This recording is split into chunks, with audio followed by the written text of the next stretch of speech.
अभ्यासकुल classes में आपका स्वागत है। इस वीडियो में हम डिस्कस करेंगे वन वर्ड सब्स्टिट्यूशन जो कि इंपॉर्टेंट होगा एचसीएस इंग्लिश मेंस 2023 के लिए। साथ में ये बाकी कॉम्पिटिटिव एग्जाम्स जैसे कि एचटेट, सीईटी, किसी भी कॉम्पिटिटिव एग्जाम के लिए इंपॉर्टेंट होगा। बेसिकली वन वर्ड सब्स्टिट्यूशन आपका वोकैबुलरी का ही पार्ट काउंट होगा। सिनोनियम, एंटोनियम्स, इडियम्स और वन वर्ड सब्स्टिट्यूशन ये सारा कुछ आपका वोकैब या ग्रामर का ही पार्ट है, राइट। सो इसमें आपको एक्यूरेसी आपकी 100% होनी चाहिए। जितना ज्यादा आप पढ़ोगे उतना ज्यादा अच्छे तरीके से आप एग्जाम में वर्ड्स लिख के आ पाओगे। काफी स्टूडेंट्स की क्वेरी होती है कि how to prepare this part. So सबसे पहले आपको एक चीज समझनी पड़ेगी कि आप ऐसा नहीं है कि सिर्फ एक हफ्ते में या फिर कुछ टाइम में ही आप इसको तैयार कर सकते हो। 10 दिनों में, पेपर से 2 दिन पहले पढ़ के कभी भी नहीं। तो आपको कम से कम 30 मिनट 20 मिनट डेली से साइन करने पड़ेंगे वोकैब वाले पार्ट को, वन वर्ड सब्स्टिट्यूशन को, और डेली आपको इनको रिवाइज करना पड़ेगा। ठीक है, अगर आप सेकंड डे पढ़ रहे हो तो आपको फर्स्ट डे वाला जो भी आपने पढ़ा है वो आपको रिवाइज करना पड़ेगा। थर्ड डे जो भी पढ़ रहे हो तो पहले 2 दिन जो भी पढ़ा है तो उसे रिवाइज करना पड़ेगा, राइट। तो जब तक आपका एग्जाम है टिल दैट डे आपको ये वाला प्रोसेस कंटिन्यू रखना है कि आपको मिनिमम 20 to 30 मिनट्स आपको निकालने हैं स्पेशली इस चीज के लिए। नेक्स्ट, आपके पास कम से कम अराउंड 800 से 900 वन वर्ड सब्स्टिट्यूशंस होंगे। 800 से 900 या 700 के करीब इडियम्स होंगे।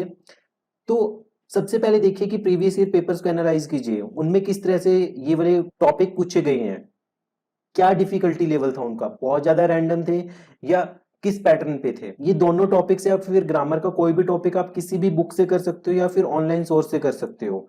अगर आप कम से कम 800 के अराउंड वन वर्ड सब्स्टिट्यूशन कर लेते हो या 800 के अराउंड इडियम्स कर लेते हो, that will be more than sufficient. और 800 में से आपको अराउंड 4 to 500 तो इंट्यूटिवली ही आते होंगे कि इनका मीनिंग ये होगा, इनका मतलब ये होगा। सिर्फ 200-300 पे ही काम करना होता है जो थोड़े ट्रिकी होते हैं, राइट। सो ये आने वाले कुछ दिनों में लाइक 30 to 40 डेज में आप इजिली कवर अप कर सकते हो।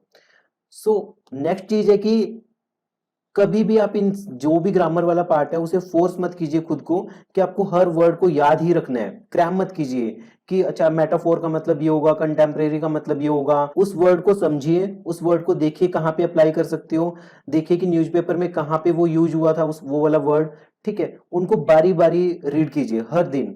ठीक है, उनको एक हैबिट बना लीजिए कि उन वर्ड्स को आपको यूज करने हैं सेंटेंसेज में। वोकैब वाला पार्ट, ग्रामर वाला पार्ट आप कभी भी क्रैम करके नहीं कर सकते।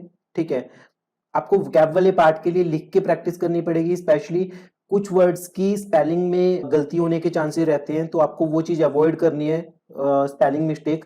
तो आपको जो भी वर्ड आपको लगते हैं ट्रिकी वर्ड्स है उनकी स्पेलिंग्स लिख लिख के प्रैक्टिस करनी है। अगर हम प्रीवियस ईयर क्वेश्चंस एनालाइज करें एचसीएस 2019 और उससे पहले वाले जिनमें वन वर्ड सब्स्टिट्यूशन पूछा जाता था, तो हम एक बार एनालाइज करते हैं कि उनमें किस तरह के वन वर्ड सब्स्टिट्यूशन पूछे गए थे। सबसे पहले हम कैटेगरी देख लेते हैं। एक तो जैसे पर्सन रिलेटेड होती है वन वर्ड सब्स्टिट्यूशन, एक लॉजी जो स्टडी से रिलेटेड होते हैं वो सारे, जैसे जूलॉजी, बॉटनी, एस्ट्रोनॉमी, ये सारे। देन कुछ होते हैं साइड जो किसी को मारने वाले, पैट्रिसाइड, मैट्रिसाइड, सुसाइड, ये सारे। कुछ होते हैं cracy, that is type of government.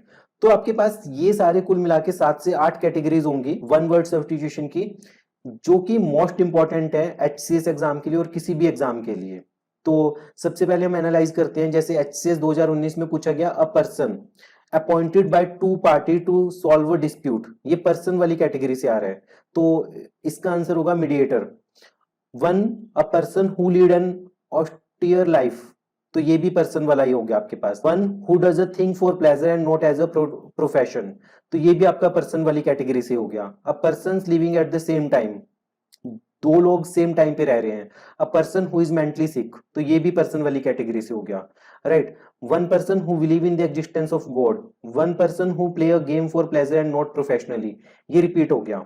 So previous year questions करने का फायदा ये होता है कि कम से कम एक या दो अगर रिपीट हो जाता है तो वो आपका गलत नहीं होना चाहिए। One who know many language, one who believe in fate, one who looks at the bright side of the things, तो ये भी सारे पर्सन वाले हैं कि one person who look at the bright side of things. Too much official formality, one person who is all powerful, custom of marriage with more than one person at the same time, habit of walking in sleep, ये बीमारी है कोई, ठीक है, तो phobia type हो सकते हैं। तो ये कैटेगरीज में से ही आपसे मोस्टली क्वेश्चंस पूछे गए हैं। Person, logy, side, cracy, phobia, ये सारी चीज। The study of beauty and appreciation, a system of extreme right wing dictatorship, ये टाइप ऑफ गवर्नमेंट में आ जाएगा। the doctrine that God is everything, the policy of non-interference, especially in politics or economics, speech delivered without preparation, a person who is beyond correction, stealing from another person's writing, being everywhere, the act of speaking disrespectfully about separate things. सो इन सब previous year papers में आ रखे हैं, तो आपको सिर्फ एक selected part करना है, एक सही डायरेक्शन में रीड करना है, दैट इज पर्संस वाले, लॉजी वाले, साइड वाले, क्रेसी वाले। सबसे फर्स्ट टास्क आपका यही होना चाहिए कि आप इनके ऊपर अपनी कमांड बनाइए।